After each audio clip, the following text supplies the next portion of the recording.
Carlo Ancelotti is an iconic figure in the world of soccer, both for his illustrious career as a player and his extraordinary achievements as a coach. His ability to succeed in several contexts and adapt to different styles of play has established him as one of the greatest coaches in the history of the sport. This new video on Daily Soccer Planet explores his career, highlighting key moments with each team he played for and managed, with a special emphasis on his 2 tenures at Real Madrid. His beginnings as a player, the architect of the midfield.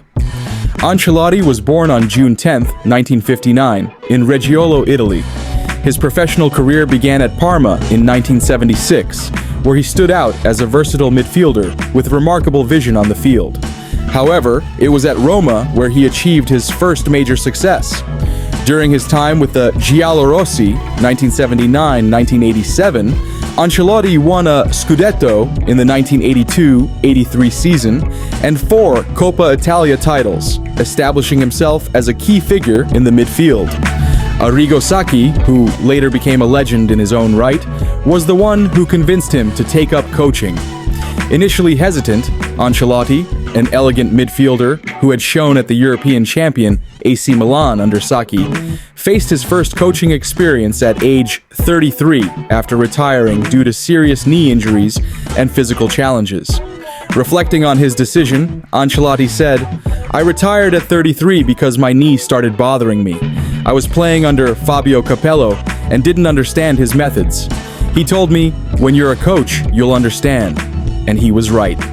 First steps as a coach.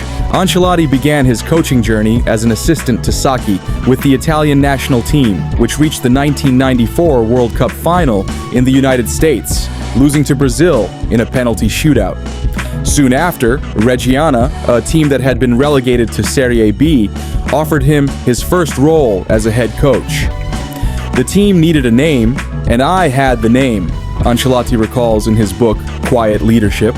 Despite a tough start, 4 draws and 3 losses in the first 7 matches, he led the club to a turnaround and eventual promotion to Serie A.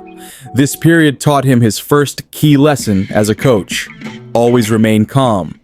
I inherited my calmness from my father, who survived World War II. He was on the front lines in Greece and was taken prisoner by the Germans. He shared in an interview with Spain's newspaper El País. Learning from mentors and evolving his tactical philosophy, Ancelotti adopted valuable lessons from his mentors. From Niels Lidholm, his coach at Roma, he learned the importance of a light-hearted approach, such as telling jokes before matches. However, he resisted authoritarian coaching styles. "I had coaches who told me to do certain things just because they ordered it. I never understood that. I can't be authoritarian," he explained in an interview with Financial Times. From Sacchi, he embraced a tactical system with 4 defenders, 4 midfielders, and 2 forwards. In my experience, it was the only way to play soccer. Sacchi was the best coach I ever had because of his attention to detail and precision. His arrival at Parma, an anecdote with Roberto Baggio. After achieving the goal of promotion to the first division of Reggiana, Parma, where he had begun his career, seduced him to replace the successful Nevio Scala, who had led the club to local and continental success. Ancelotti landed with his non-negotiable and inflexible script in a cast that had Gianluigi Buffon and Fabio Cannavaro as young leaders. It was in that experience that he would discover new conclusions that shaped the current Ancelotti. After getting rid of Gianfranco Zola and Hristo Stoichkov for not adapting to his formation, he rejected the signing of Roberto Baggio because the Italian star wanted to play as a playmaker, and that position did not fit in his structure. I told him, "No, you have to play as a striker." Baggio went to another club. That year he scored 22 goals for Bologna. I missed 25 goals. It was a big mistake. If you asked me now, I would tell you to come and change the system. If you're passionate about soccer and want to stay updated on transfers, news, and stories of legendary coaches like Carlo Ancelotti, subscribe to our channel to stay informed about everything happening in the beautiful game. A lesson that helped him modify his game system. 6th in Serie A, semi-finalist in the Coppa Italia, and eliminated in the first round of the Champions League, the balance of his time there was a deficit in terms of results. But it was positive, because it gave Ancelotti a new perspective. He had to make his tactical system more flexible to adapt to the characteristics and profiles of his players. That situation meant dismissing Baggio became a blessing for a coach who buried his ego and opened his perspective on versatility as one of his flags during the following 2 decades, to adjust to names and even to his ecosystem. In England, teams have less tactical skills in the defensive aspect. In France, teams are physically tough. In Spain, teams have the pleasure of playing football. You have to adapt the methodology to these differences.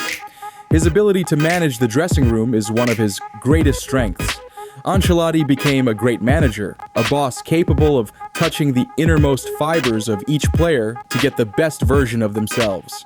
Kaká, who won the Ballon d'Or under the Italian at Milan, highlighted his main virtue in an interview with Sky Sports. Carlo was the best coach for me.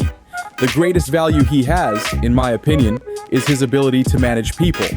Managing the player is very important. Of course, he is very good tactically and understands the game, but the key was how he managed the players. Wherever he is, when he leaves a fantastic feeling in the hearts of the players. The jump to the elite, Juventus and AC Milan. Juventus was his next journey, a signing that the fans never forgave him for his past as a player at Roma and Milan. Zinedine Zidane reigned at La Vecchia Signora, and Ancelotti would not make the same mistake twice. He abandoned the 4-4-2 formation to hand over to the French genius in his classic role as number 10 in a formation with 3 defenders, 4 midfielders, a playmaker, and 2 forwards.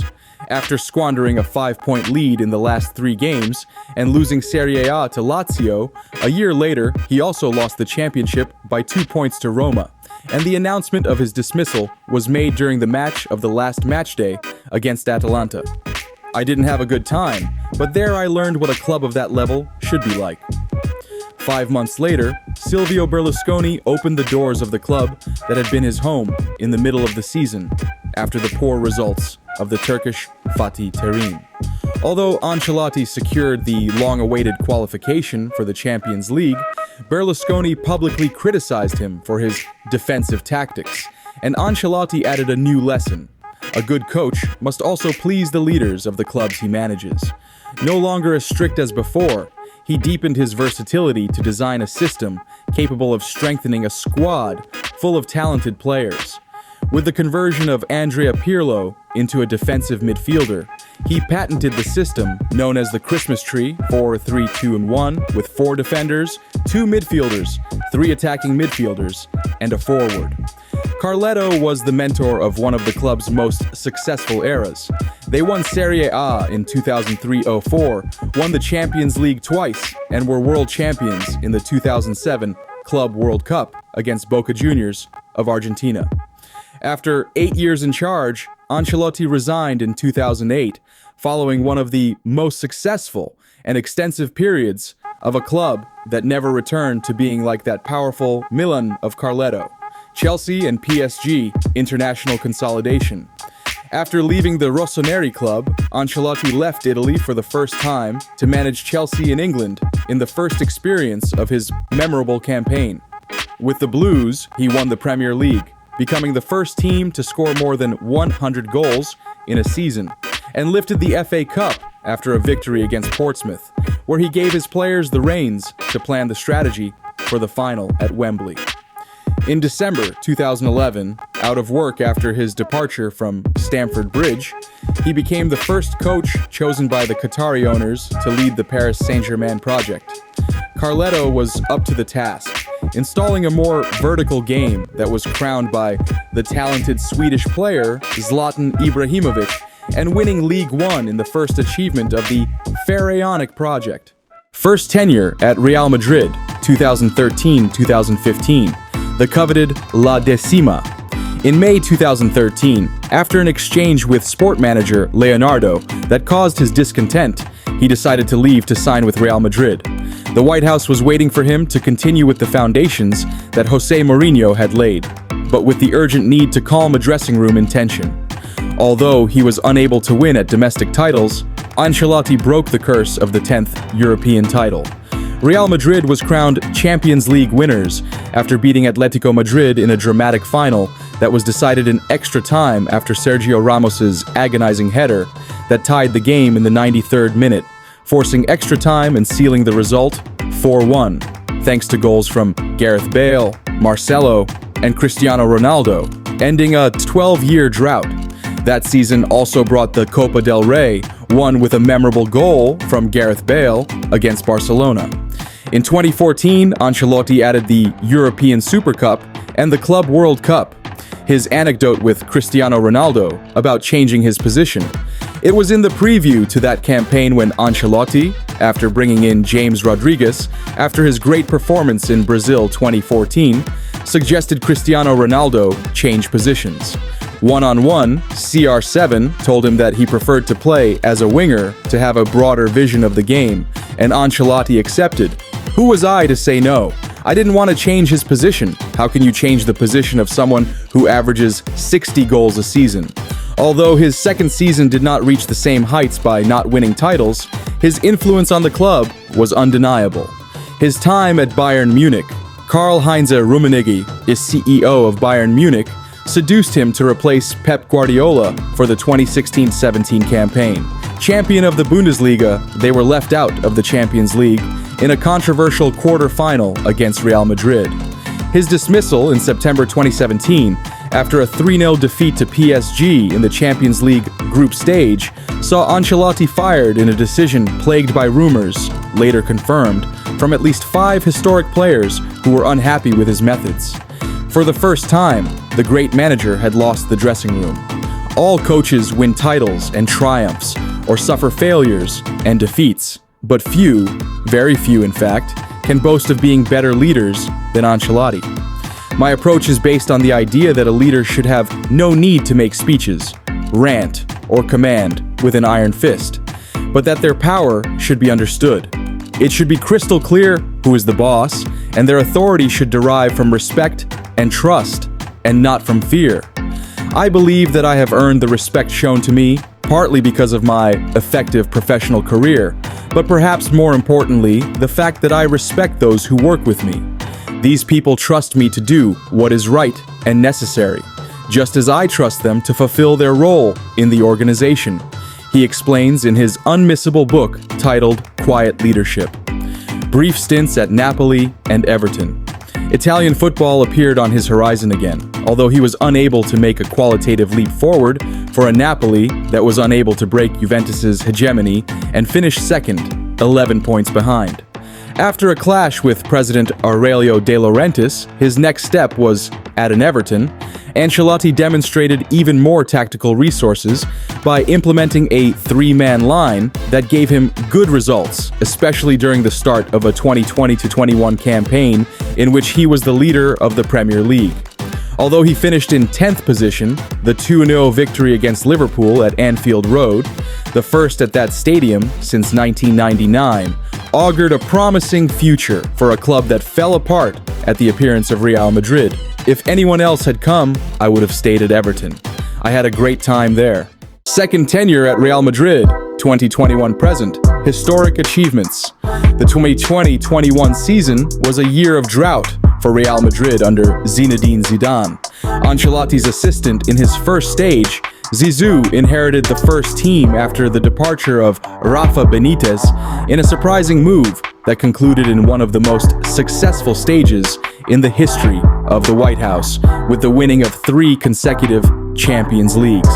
After a blurred second cycle and the departure of Zidane, Florentino went in search of Ancelotti to face a season that, on paper, would be a transition and would serve as a prelude to a deep renewal. I am not the same as 6 years ago. I am different. I have 6 more years of experience, positive and negative. There is a clear vision on the part of the president and the board of directors to win titles. It is something that attracts me as a coach, he said at his presentation. In his first season after returning, he led the team to win La Liga and the Spanish Super Cup. He is the first coach to win the 5 major leagues in Europe. In the following seasons, he also won 2 Champions League titles. In 2022, defeating Liverpool 1-0, an epic campaign by coming back from behind in all his final phase matches, beating PSG, Chelsea, and Manchester City, respectively. While in 2024, he managed to win his 15th Champions League by beating Borussia Dortmund in the final duel 2-0. Thanks to that, he also obtained the record of being the most successful coach in the tournament with a total of 5 trophies, the result of 3 titles with Real Madrid, 2014, 2022, and 2024, and 2 with AC Milan, 2003 and 2007. As a player, he also won 2 titles with the Italian team in 1989 and 1990. A legacy like no other. Carlo Ancelotti is a living legend whose achievements as a player and coach are unparalleled. His ability to manage star-studded locker rooms, his flexible tactical approach, and his winning mindset have cemented his place among soccer's greats. With his second stint at Real Madrid still underway, the Italian Mr. continues to write chapters of success that will stand the test of time. Where would you rank Carlo Ancelotti among the best coaches in the world? Do you think he belongs in the top 10? Which of the teams he has managed have you enjoyed the most? Let us know in the comments below. We'll be reading them.